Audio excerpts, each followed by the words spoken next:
the Wade Center's podcast. A podcast of Wheaton College.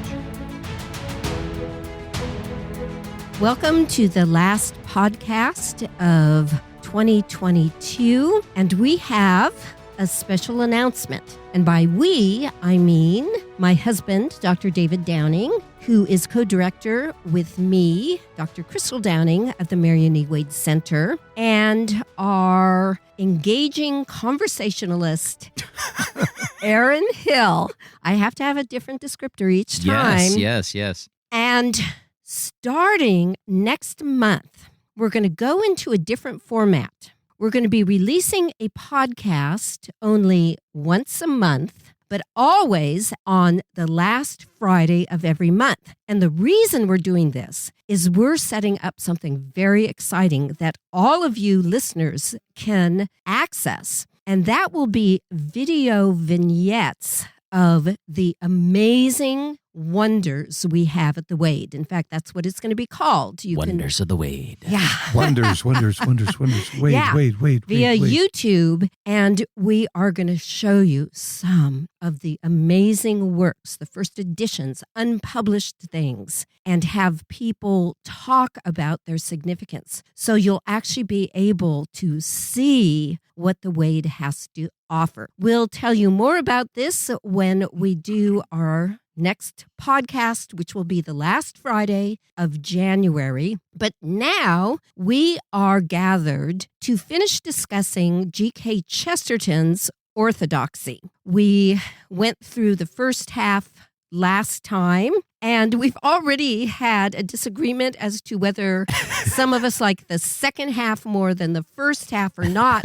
Part of it is, once again, as we discussed last time, Chesterton is a roller coaster, and it depends when you feel like you're getting stuck in one of the dips versus the highs of his metaphoric excitement. So, well, let's just get started with Chapter 5. We went through Chapter 4 last time, and this is called Flag of the World. So, Aaron or David, do you have anything to comment about this particular chapter? Yeah, so he gets into this really long discussion about optimism versus pessimism. Mm-hmm. And I think that was that part of my challenge in reading the second half is sometimes it takes him a while to get to his conclusion. Yeah. And so it's something like when you're riding along with somebody and they take a detour and you don't know where they're going, right? You know, and you're Yes, like, that's good. I think we're lost. And then all of a sudden they turn a corner and you go, oh, okay, I see where you're coming with this.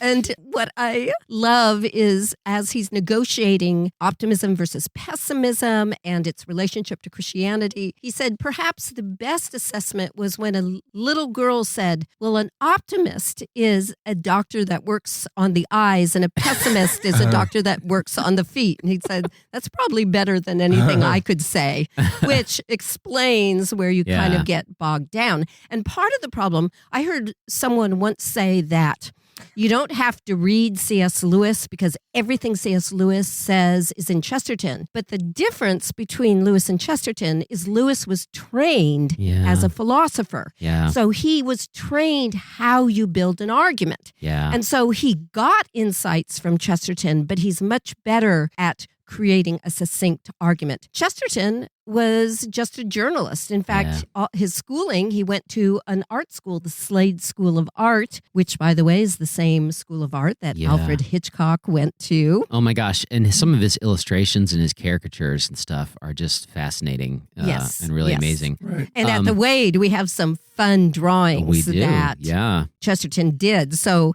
he is a great illustrator.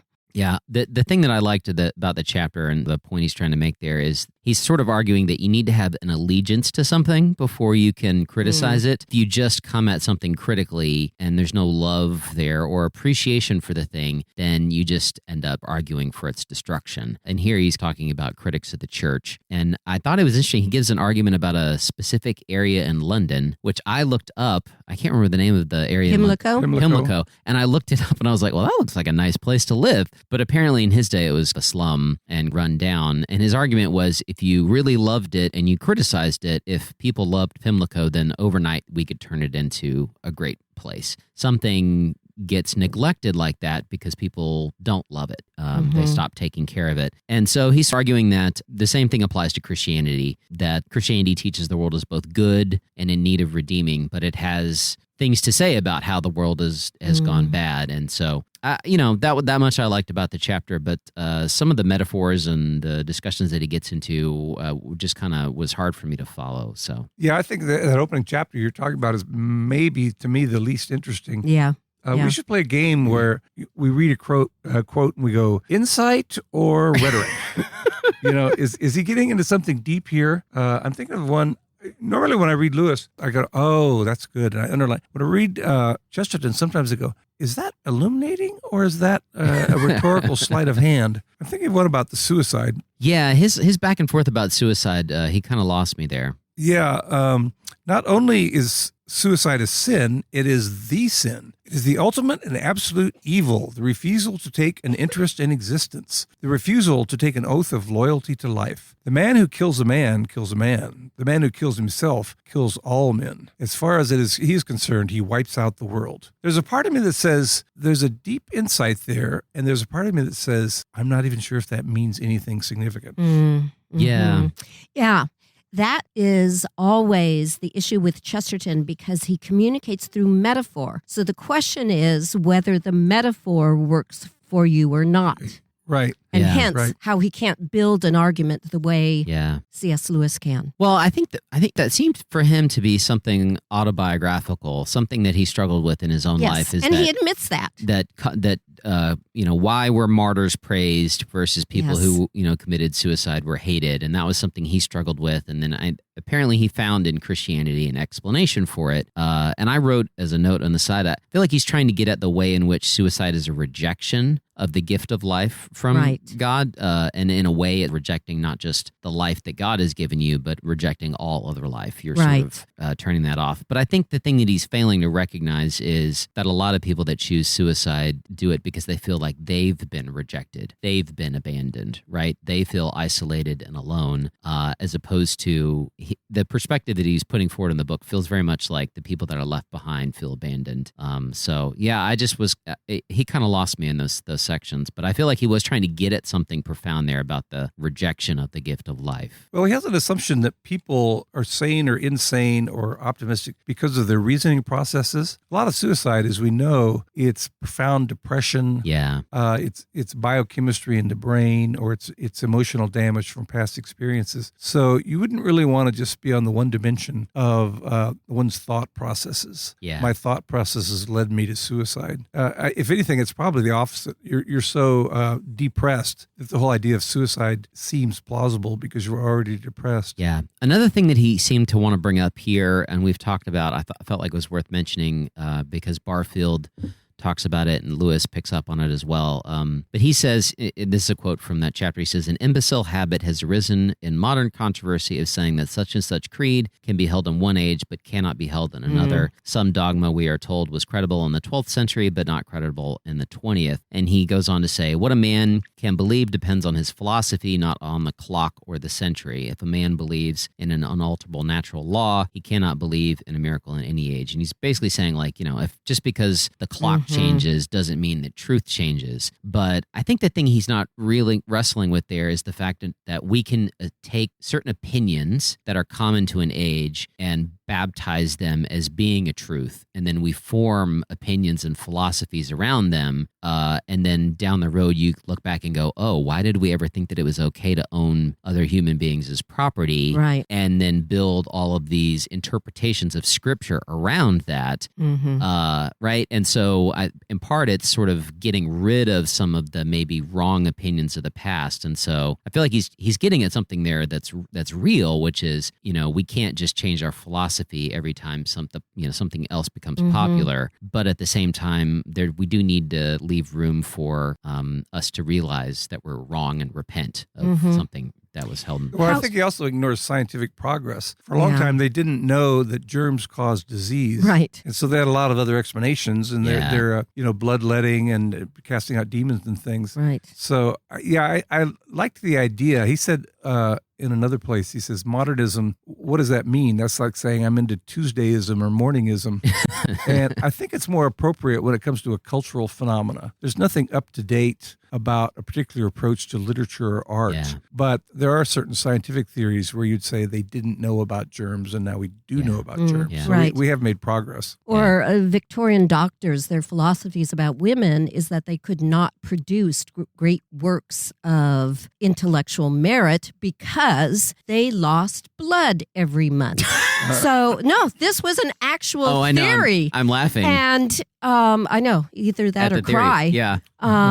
And some of the most lasting work of the 19th century was by women. Yeah. Jane Austen, of course, who C.S. Lewis adored, and the Bronte sisters and George Eliot. And I could keep naming them. We agree with you that theory is wrong. Yeah. You don't have to. I just want to go on You don't have record to and convince say us. I Yeah, agree. How odd, the metaphor I use, and actually it's a metaphor that is really enjoyed by people in other countries who have bought my book on postmodernism. And this is the idea that, yes, there are these universal absolutes, but we're always looking at it through the understanding of our own culture. Yeah. And we just assume our culture has got it right. And Chesterton is exactly right that this modernist emphasis on progressivism is this idea that, well, we understand truth. We understand reality much more than those old-fashioned superstitious Christians in the past. Yeah. And this is what Chesterton is really grappling with, but he doesn't acknowledge the situatedness of perception. So throughout this whole book, he emphasizes that it's not either or, the whole concept of paradox. And even what you started with, Aaron, to discuss this chapter, that our commitment must be love and hate. Yeah. Because you have to love the church enough, you have to love the world enough to be able to want to change the things in it that you hate. Yeah. Otherwise, you're just going to be passive about it. Like, oh, well, so it goes. He gives a good example. He talks a lot in here about patriotism versus anti-patriotism, and the idea being to be truly patriotic, you actually have to be able to criticize the country that you love. Yes. You see both the good and the bad in it, and you can only do that because you truly love the country. If you don't love the country, then you're just going to be negative about everything, and you're not interested in building it up, making it a better place. Right. But you can't make it a better country unless you see the cracks and the faults, right? And in a way, you sort of love that as part of the messy history, but you want to move on from it. He says in here that one must somehow find a way of loving the world without trusting it. Someone must love the world without being worldly. And in Christianity, he finds that. And the thing he kept coming back, and he brings it up in this chapter, and then he comes back to it over again, is the doctrine of the fall. And this idea that we were created good, the world was created good, but man fell, and the world had become corrupted because of our sin. And so it could be both true that the world is good, and it was created by God, and yet there is sin and suffering and fallenness and in otherwise good men who had been created by God. Yeah, it's a good phrase that explains why we're homesick at home. Yes. Even though you're in a good situation, you feel like there's something missing. Right. Yeah. It's actually kind of edges onto Lewis's idea of Sehnsucht, that there's always this longing for paradise because we've been cast out of paradise. I did want to say I love his ability to very concisely critique non-Christian philosophies or worldviews. The idea of the inner light, which is very strong with Quakers, but there's other people, that's their whole religion. It's not tethered to Christian faith. The spark of divinity inside you. And he says that when Jones says he worships the God within, it ultimately means that Jones worships Jones. This was a problem for the Quakers in the Civil War, because some would say, well, my inner light says that slavery is God's institution for this race that needs to be looked after. And somebody, well, my inner light says this is the most brutal and inhumane institution in human history. Yeah. And if you have no external standard by which to have a discussion, then you're really going to get to an impasse. It just becomes might versus, might makes right. Mm-hmm. Yeah, but it's actually worse when you say, well, God told me this. And God told me. Yeah. So I like the way he just very concisely, he also has a beautiful passage on the loneliness of the inner light versus those who have an outer light, which is as brilliant as the sun and the moon and like an army with banners. Mm-hmm. Yeah. And that's one of the points here is there's got to be some fixed standard or ideal. You can't just everybody have a subjective idea of what is good and what is beautiful. Right. We have to believe that there is an absolute beyond these towers, and we're constantly seeking to assess it. But I believe that that's why God saw the need to come down and join us in our towers. Yeah. And he came down 2,000 years ago, and he used the language of that culture. So Jesus, he said, I am the shepherd and the sheep hear my voice. He didn't say, I am the astronaut and the ground crew hears my voice. He used the perceptions of the time, the tower, and the culture in which he entered. Yeah. But then he is the one who enables us to look beyond our cultural assumptions to the Godhead that transcends all these clear towers surrounded with the language of our culture. And even if it's just adopting that perspective of saying, I don't have the answers within me, but I know that there is a truth, and then let's you and I discuss about, what we see and what we believe that to be. That's at least a better starting point than, well, my inner light says this and your inner light says this, David. And then well, how can you ever arrive at any consensus among you? Unless it's an external reference point, then there's no way that you triangulate and arrive at any sort of compromise. Right. I like how he is aware that everything is metaphorical. He says when you talk about metaphysics, it's metaphorical because metaphors are built into verbs. Once again, Lewis picked up this idea very strongly. People object to saying God came down from heaven because it seems to be this metaphor of descent from the clouds or the sky. And Lewis said, well, you could change that to God entered into the time-space continuum, but you still have a metaphor of movement there. Right. You're just making a more abstract metaphor. And Lewis says, we can make theological language more dull, but we can't make it more accurate. Yeah. And I think, once again, he's building on a Chestertonian insight there. Yeah. Well, what about the next chapter, the paradoxes of Christianity? One might argue that's sort of like the definition of everything Chesterton wrote, the paradoxes of Christianity. Yes.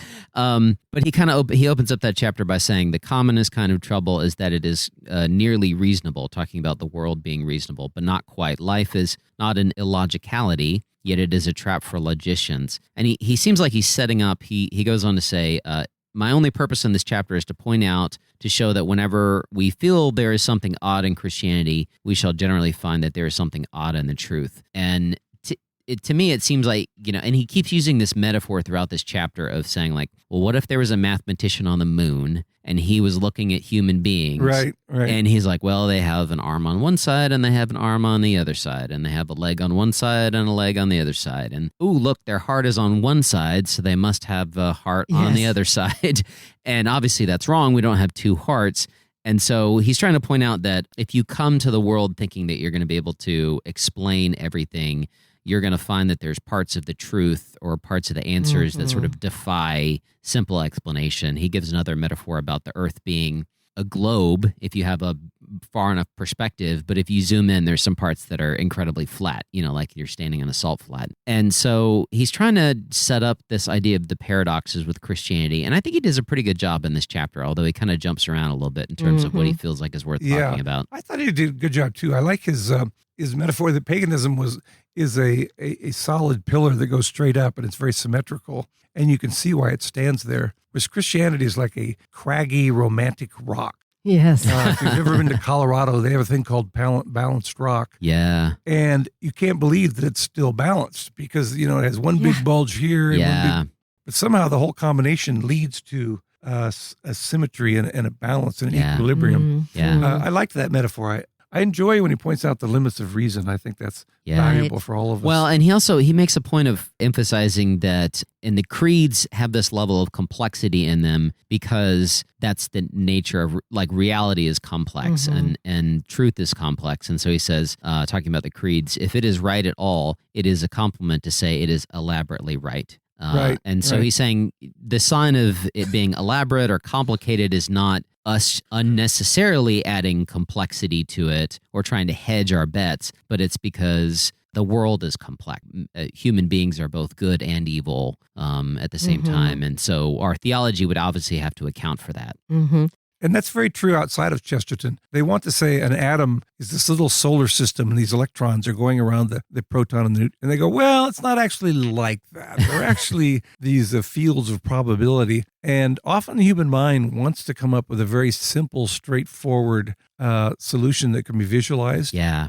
But you have to go back and say, well, yes, there are 2 arms and 2 legs and 2 eyes and 2 ears, but there's only 1 heart, 1 liver. Yeah. So you can't say it's totally chaotic. There's no rhyme or reason. But you also can't say it follows a strict principle of duplication or symmetry. There's this trend online of asking people a question and then saying, explain it to me like I'm 5. So they'll ask some really complex question and they'll put this little acronym that says, explain it to me like I'm 5. And it's because they want, they don't want an overly long and elaborate answer. And he gives an example here, this sort of a example of a person that says he's asked, an intelligent man is asked on the spur of the moment, why do you prefer civilization to savagery? I love that. Yeah. Right. And he says he would look wildly round at object after object and would only be able to answer vaguely why there is that bookcase and the coals in the coal scuttle and pianos and policemen. And then he goes on to say the whole case for civilization is that the case for it is complex. It has done so many things, but that very multiplicity of proof, which ought to make reply, overwhelmingly makes reply impossible. Yeah. Right. And so he's trying to say there are some things which we know are good and we should prefer, but it's very hard to give a easy, simple, explain it to me like I'm 5 answer. And that doesn't mean that it's wrong or it's not true. It's just it's hard to explain why. Well, I wonder if he read Newman, because he talks about the accumulation of arguments. And John Henry Newman. Explain who he is. Cardinal the Henry great Newman. cardinal who became a Roman Catholic. But he wrote a book called The Grammar of Assent, and he was talking about the whole spectrum from intellectual proof or a mathematical certainty to psychological certitude. And so you have a 2 + 2 = 4. If you know mathematics, you're certain of that answer. But the sun is going to come up tomorrow. Well, it seems highly probable. We can't prove it mathematically. But we don't know why it wouldn't come up. We don't know what would happen. And he actually goes through and he says Christian faith is a matter of the convergence of evidences. I loved when Chesterton said, you have a deeper sense of conviction from something that not that you gain from 4 books, but from a book, a battle, a landscape, and an old friend, that there's this kind of asymmetrical convergence of evidences which leads you to that conviction. Yeah. I love this phrase also when he was talking about defending civilization. He says, before our deepest convictions, there's a huge helplessness. It's very hard to say 2 + 2 = 2 or 2 + 2 = 4. 2 + 2 = 4. Or we all suffer because Adam sinned. Those kind of simple answers ultimately are not very emotionally satisfying. But see, that is the brilliance of this chapter to me, is that he is explaining via his own life that one of the reasons he became attracted to Christianity was the insufficiency of the arguments of agnostics. Right. Yeah. That they, as he puts it, any stick was good enough to beat Christianity with. Right. And That what was he good. discovered, because he was an agnostic by the time he was 16, around the same time, Lewis identified himself as an atheist. And he would see that these agnostics would use the exact opposite arguments to denounce Christianity. Yeah. And like some would say, we already talked about optimism and pessimism. Oh, it's just way too optimistic. And others would say, oh, it's way too pessimistic. Yeah. Some would say, it creates weaklings. And others would say, oh, no, it's too warlike and it's the cause savage. of every war. Yeah. Oh, it divides things. And that's why we can't believe it. And then they would say, oh, it's just like all other religions. So it would say, oh, well, it's anti-female. But then someone else would say, well, yeah, Christianity only tracks women. Some would say it's too simple, others too excessive. Some would say it's too haughty, others too humble. Some say, well, it's because they preach celibacy, and others say, well, they're totally into family. Some would say it's because they endorse war, others say because they're pacifists. And that one is true. As a Christian, you do find that people will pick up any stick to beat Christianity with. Yes. I love the one where some people say, well, Christianity is so pessimistic, it's otherworldly, it doesn't allow you to really enjoy being a human being in the flesh. And other people say, oh, it's pie in the sky, life is so full of suffering and injustice, but it pretends that everything is all right. And the way he puts it, some people say it's a black mask in a white world, and other people say it's a white mask in a black world. Yeah. That's actually one of my favorite parts. Yeah. We went back earlier to you have to love something in order to critique it wisely. Yeah. And either with a church or a Christian college, people on the outside will just say, oh, that's so messed up. I just wish they would just go out of business and disappear. Yeah. But if you're committed to the institution and you want it to grow and get better, your criticisms there have a lot of thoughtfulness and a lot of earnest emotional commitment to that institution. Yeah. And I can really tell the difference between somebody who wants my church or my college to get better, who really love it, versus people who don't care if it goes out of existence. Yeah, just want to tear it down. Right. He in that section, he goes on again to give sort of a metaphor of how he's thinking. He says, in a quiet hour, a strange thought struck me like a still thunderbolt. So he says, suppose we had an unknown man spoken of by many men. Suppose we were puzzled to hear that some men said he was too tall and some too short. Some objected to his fatness and some lamented his leanness. Some thought him too dark and some too fair. Then he goes on to say, maybe he is actually the right shape, but outrageously tall men might feel him to be short. Very short men might feel him to be tall. And he goes on and essentially saying, perhaps after all, it is Christianity that is sane and all its critics are mad in various ways. In other words, you end up criticizing Christianity based on the things that you struggle with. And so he talks about Swinburne and his criticisms and essentially saying people attack Christianity because it's unlike them, or it thinks differently, it sees the world differently than them. But that doesn't necessarily mean that Christianity in itself is bad. It just means that their views are not aligned with Christianity. I thought of that with Abraham Lincoln. When you read about Civil War, he was accused of exact opposite things all the time. Yeah. You know, he's too brutal. He doesn't care about the South. He's too mild. He's too weak. He needs to be a lot more relentless in his pursuit of this war. You could name probably a half dozen paradoxes. And part of Lincoln's greatness was that he found some kind of a center that could withstand those derision and ridicule from both sides. Right. You're doing something right if you're getting attacked for opposite reasons. Right. It's kind of it reminds me of Wheaton College. Some people just claim it's way too conservative. Others say, oh, it's gotten so liberal. Well, it must be doing something right. if it's getting hit with a stick for opposite reasons, trying to negotiate the paradoxes of Christianity. Another idea that I really liked was talking about human nature, where he says, people will say, well, humans are just like animals. I mean, we all have similar, biological functions and and he says that man is not a beast but a broken god. And he says that where biology ends, that camels don't paint and that was a great one. Do theology. Yeah. And he was kind of saying sometimes these things are so obvious. Once he says it, he says, well, why didn't I see that? Yeah. Because you go, well, we're all kind of over-evolved monkeys. And he says, well, animals, everything we do, including our conversation about the difference, is different from animals. Yeah. Right. Sometimes he's a wizard at just clearing away the fog. Yes. Right. He'll say something like, the skeptic says they have no bias, but they have an obvious bias. They have a bias in favor of skepticism. Yeah, exactly. And you kind of go, that's exactly true. He has a great section on circular reasoning. Well, that man says he saw a ghost. Yeah, but he's so superstitious. Well, how do you know he's superstitious? Well, because he says he saw a ghost. Yeah. He has a number of those, Yeah. which really he does expose a lot of circular reasoning. Yeah, on attacks on Christianity. Yeah. Yes. Right. I think that at the end of the chapter, which this is a hack if you ever want to read Chesterton, is he does tend to sum up his thoughts at the end of the chapter, which is good. You kind of go, what was he talking about? I lost sight of the path while we were going through there. So at the end of this Paradoxes chapter, he says, this is the thrilling romance of orthodoxy. People have fallen into a foolish habit of speaking of orthodoxy as something heavy, humdrum, and safe. There was never anything so perilous or exciting as orthodoxy.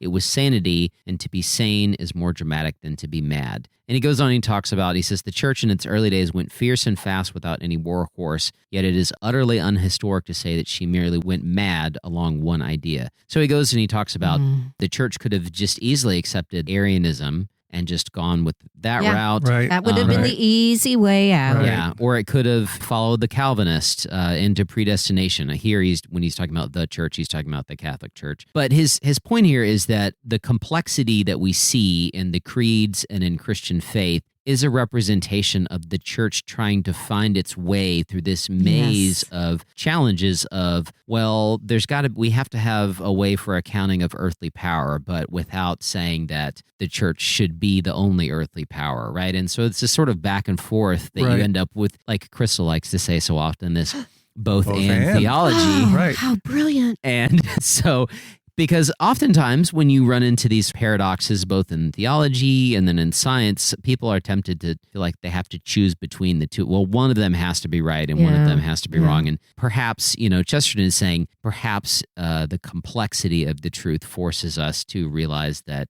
it's more than we can sum up by simply saying, this is black and this is white. Right. And once again, I love his metaphors. He says, I found a hole in the universe. The things didn't fit together. They weren't explainable. And when I started looking at Christianity, it seemed to be a key that fit that hole. Yes. And suddenly all the oddity of reality was explained by the oddity of Christian theology. Yeah. This gets us to the next chapter, the eternal revolution. And I like how he suggests that rather than the word evolution or progress, which were so big at the time in which he was writing, it's better to use the word reform, which is kind of interesting in light of the fact that he committed to the Roman Catholic Church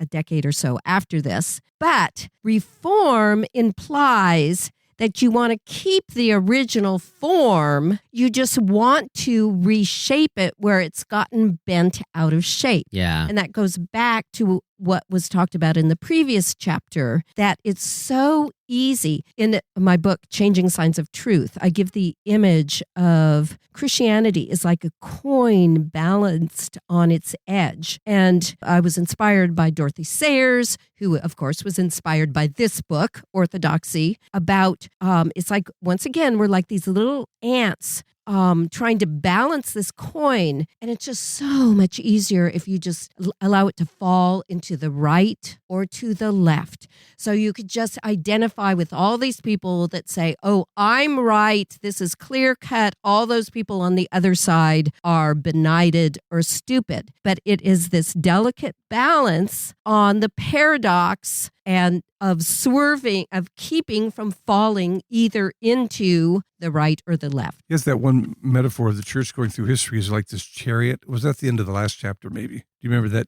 Oh, yeah, swerving right and left. Yeah, that was the last chapter. Yeah, okay, well, we'll let readers discover that for themselves.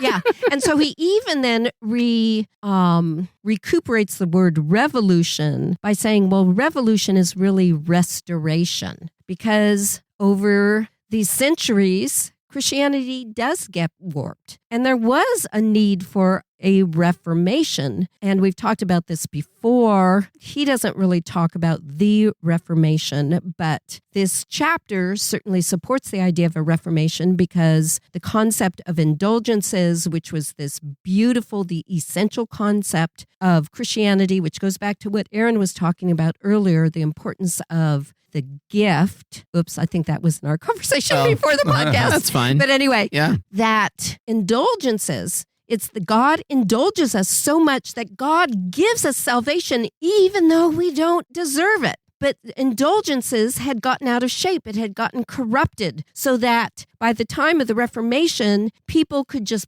buy indulgence papers that got them through purgatory at a swifter rate. So, of course, that benefits the rich. So indulgences had just turned into this empty ritual, and it turned Christianity to become like other religions, where you just go through an empty ritual and you get heaven. And Aaron and I also want to go on record as saying indulgences are wrong. Yes. So now we've taking some radical stance Yeah, today. we want to make sure. You need to reform to get back. Indulgences was the good shape of Christianity, but it had gotten out of shape. You need to reform the shape. And to reform, he says, you need to have an image of what the correct form is. Yeah. Another wonderful metaphor, he says, if you're conservative and you want a white fence, if you leave it alone, it doesn't forever stay white. You leave it to the torrent of change. And you actually have to go outside and it'll get dark and dirty and eventually turn black. And to be a conservative and keep it white, you actually have to go out and repaint it every once in a while. Yeah, that's what the Reformation was, Yeah. is trying to conserve the original, get back to the original truth Yeah, of well, Martin, Christianity. didn't he say something like the Reformed Church is always reforming itself? Isn't Yes. there a famous adage? Reform I and think, constantly reforming. Chesterton Yes. would agree with that. Yes, he would. He gets a little off track in this chapter by getting a little too contemporary and sort of narrating a version of history and going back and forth about modern politics. But I like the way where he lands again at the end of the chapter. He's talking about sort of these ideas he had of his conception of utopia when he was growing up, and sort of he discovers that it was answered in the New Jerusalem. But the thing he highlights at the end of the chapter, which I felt like stood out to me and was worth maybe applying, was he said, in modern ideal conceptions of society, there are some desires that are possibly not attainable, but there are some desires that are not desirable. And so he gives the example that all men should live in equally beautiful houses is a dream that may or may not be attained, but that all men should live in the same beautiful house is not a dream at all. It is a nightmare.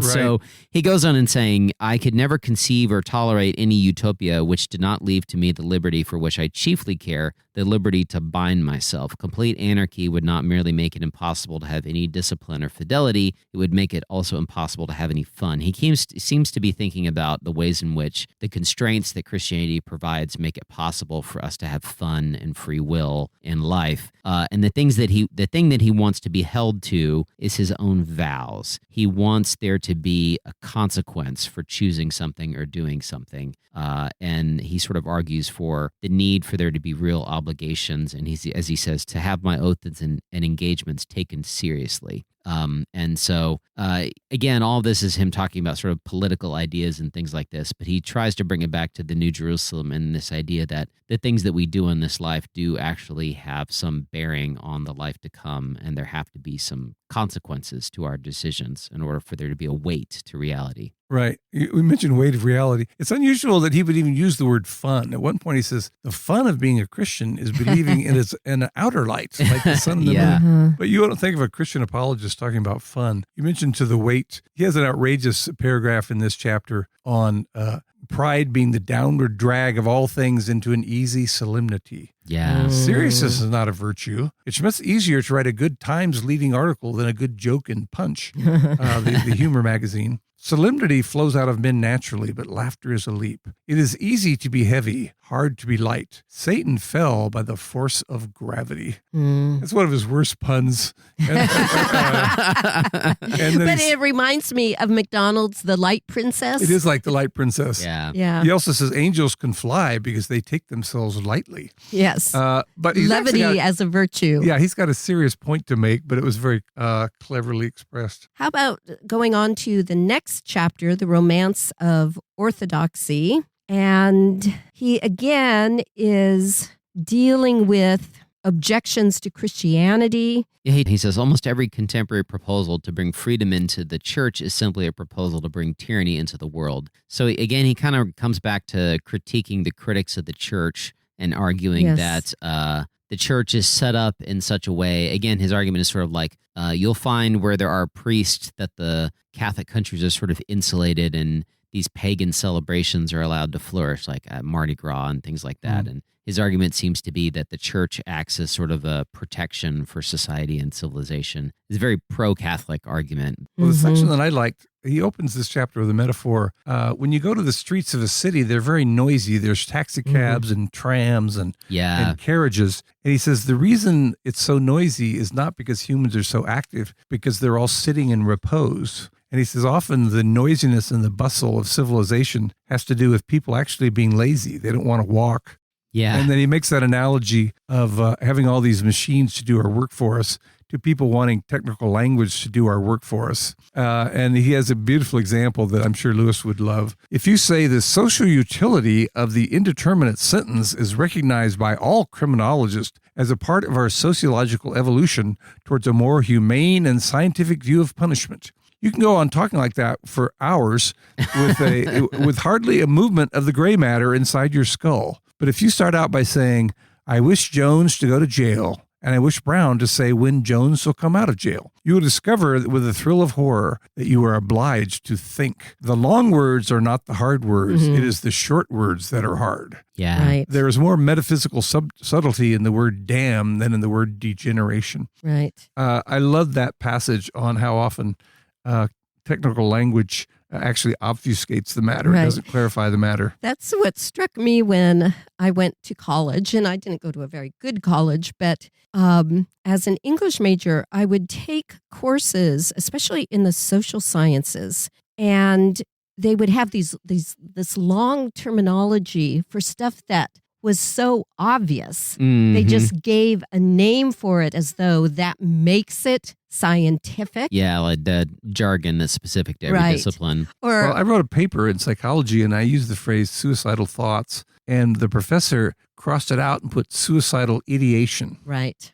So that makes it more authentic. Yeah. I go, well, what is ideation? Well, it's someone's thoughts. But they actually crossed out my word because it didn't sound as scientific and sophisticated as suicidal ideation. Yeah. There's this very honest psychology professor at Harvard. I think his name is Robert Cole, but I didn't have time to look it up. But he acknowledges that most insight that he got about psychology came from great literary authors. And he especially cites George Eliot, the author of Middlemarch and Mill on the Floss. Once again, a woman.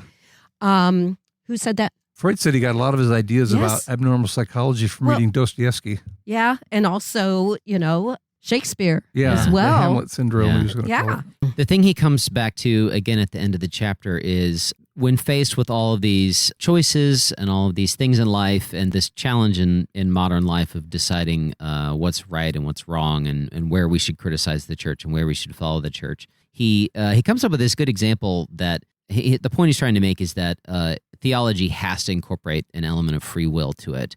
There has to be a sort of to be continued at the end of the story to the story of life. And he says, you cannot finish a sum how you like, but you can finish a story how you like. Right. When somebody discovered the differential calculus, there was only one differential calculus he could discover. But when Shakespeare killed Romeo, he might have married him to Juliet's old nurse if he had felt inclined. Yeah. And so his argument is the fallacy of the whole thing is that evil is a matter of active choice, whereas disease is not. He goes on to say that because he's talking about the modern description of evil and sin as a disease. And he argues that if you adopt that way of thinking about things, it's sort of a foregone conclusion that the cure will just either happen or it won't happen, right? Because you just have to lay in a hospital bed and somebody gives you a drug and you're either cured or not, as opposed to there's an active role that you can play in not drinking in the future. Right. That's interesting that you give that example because AA, and I went to some AA meetings with an office mate when I was in grad school, and their emphasis is entirely on free will. You have to make a choice. And of course, the people who started AA were starting from a Christian assumption. And this connects to what I was saying earlier about how the most brilliant social scientists recognize that all this great sociological and psychological insight were embedded in old novels and plays. And Chesterton makes the point that the novel was developed entirely in countries that were Christian countries. The novel is a Christian phenomenon because the novel is predicated upon protagonists that have free will. They have to make choices. What if and this the happens? choice either leads to tragedy or to good ending. Yeah. He says, if a man is to be saved from influenza, he may be a patient. But if he is to be saved from forging, he must be not a patient, but an impatient. He must be personally impatient with forgery.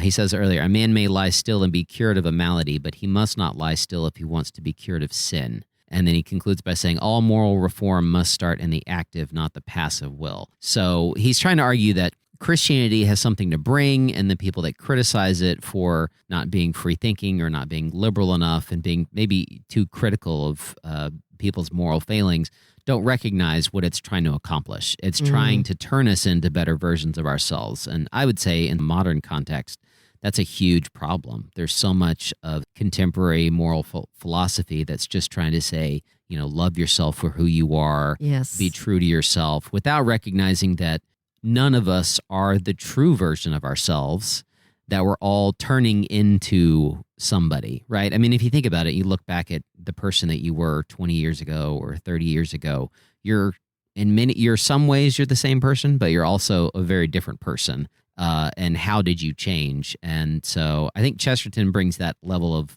both and to moral reform here in this chapter that just stood out to me, that we need to be constantly thinking, what does it mean for me to be a better version of myself? And Christianity brings in things like you need to repent and you need to follow these rules. And not because it wants to be oppressive, but because, Christ wants to make you into a better version of yourself. Yeah. It's like reform, getting back to the shape that God originally meant for us to be in. Yeah, Lewis expressed that by saying, we are not patients who need to be cured. We are rebels who need to lay down our arms. He had a similar idea. I do like his idea that you need some sort of fixed objective. If you're going to reform, you need to know what the correct form is. I think in one of his other books, Chesterton says, if you had a race and when they fired the gun, the 4 racers went off in 4 different directions, it'd be hard to know who's winning the race unless you know what the goal is. What is the finish line? And part of our problem in society now is everybody's running in 4 different directions and nobody's really, and it's almost like, well, as long as you're running, as long as you're making progress and nobody's saying, well, no, what is the finish line? What is the goal here? He makes the point that we need limits. And once again, that's something that has been talked about, especially by child psychologists who discover that children who have no limits, who can just do whatever they want, they actually become warped by that. Yeah. They need limits to grow into psychologically healthy human beings. Well, that's what Christianity has always said, that we need limits to be this positive selves. Yeah. Well, do we have other things to talk about, or does somebody have a ringing conclusion? Well, just 2 more things that I really liked in this last chapter, Authority and Adventurer, is he brings up some more atheist attacks against Christianity and counters them. And these are important because you still hear them today. One of them is people who attribute Christianity, they align it with the Dark Ages, and he counters with Gothic architecture. And I actually read, because I do a lot of work on architecture, and one non-Christian was talking about the amazing intellectual advances of Christian architecture. In other words, medieval cathedrals. And he pointed out the fact that the great architecture of Rome was almost entirely done by slave labor. And that's why they didn't develop new architectural styles. They were just, training the slaves in order to reproduce certain styles. Whereas Gothicism was this radically original, creative artwork, and the Gothic arch and flying buttresses and clear stories, all this beautiful stuff, because the workers were free. They weren't slaves. And that's why you see funny gargoyles, because a worker had the freedom to create something that was part of this building that points to the glory of God. So architectural theorists are endorsing what Chesterton said in 1908. Wow. And another example where people say, oh, Christians perpetuated the Dark Ages, and people don't realize it was the church that reignited theater. Yeah. When after the fall of the Roman Empire, theater disappeared and it started again in the church in the 9th and 10th century. Oh, wow. I like his comment that God has not so much written a poem as a play, but the actors and the stage managers have messed up their enactment of the play. Yeah. That was a funny way to put it. He also talks about Christianity as a shining golden bridge from the fall of the Roman Empire to modern civilizations. That modern civilization wouldn't have emerged from the Dark Ages were it not for Christianity. So he's making a very positive case there. Right. And he singles out the Irish, saying people attack Christianity because they say, oh, the Irish are so superstitious. And there's a famous book called How the Irish Saved Civilization. Oh, yeah. Yeah. And basically because, and I recommend this book highly, after the fall of the Roman Empire, Goths and Vandals are overpowering, but there was this tiny little island, Ireland, and the priests just kept copying Bibles, things that were being destroyed on the continent. And it was this preservation of the Bible that was saving civilization. Yeah. Well, at the end of the book, in the last chapter, I think we could keep talking about this forever, but I wanted to come to, this is something we've talked about before when we've talked about Chesterton, so I felt like it was worth highlighting, is he loves this metaphor of a person being upside down. Yes. Right. And so at the very end of the book, he's talking about, how this applies, and he says, this is what I call being born upside down.